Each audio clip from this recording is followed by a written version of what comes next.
I've got a confession to make. It's very difficult for me to finish things, and I don't mean finishing reading a book or watching a movie or eating dinner. No, I mean I have trouble finishing stories that I write. I'm great at beginnings. I can whip you up a beginning to a story in no time flat, and a semi-decent one at that. But once those first few lines or pages or chapters are on the page, it's really hard for me to keep going sometimes. In fact, sometimes it feels like I literally cannot keep going, like I literally cannot keep writing. Like there are no more words left in my brain to write about anything at all ever again in the future ever. It's a pretty awful feeling, and I think it's a pretty common one too. So today I wanted to talk about some ways to get around or over or through or insert preposition here that ridiculously horrible feeling. So first, goals. Whether it's to write 500 words or 1,000 words a day or finish that one scene I've been working on, or even some days to just write a sentence, I am and always have been a huge proponent of goals. Because what tends to happen when I don't have a goal is I sit down to write, open my document, great. Those are steps 1 and 2. And then when I start to write, my brain goes, Kayla, you realize you have to finish this entire thing today, right? And I immediately freeze up because that's not only impossible most of the time, but not a healthy approach. But if I have a goal, then it's a lot easier for me to sit down when I start and say, okay, brain, this is what we're gonna do. We're going to write 500 words today, and that's it. And my brain goes, okay, we can do that. And suddenly it's not so scary.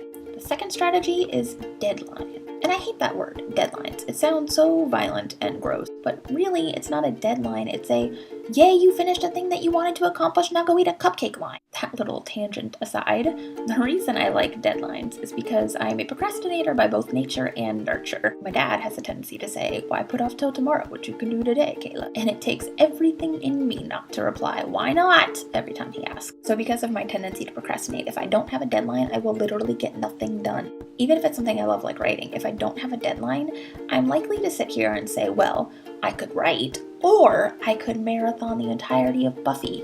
Again, guess which I'm gonna do. And again, this is particularly true if I'm already feeling stuck. But if I have a deadline, even if it's just one that I've set for myself, that's something tangible I can use to push myself to get over that hurdle and to write. I personally like to set my deadlines so that they're very short and I don't have a lot of wiggle room because I know myself and I know if I have something due in 3 weeks and it's only going to take me a week to do it, I'm going to wait till the 3rd week because that's just who I am.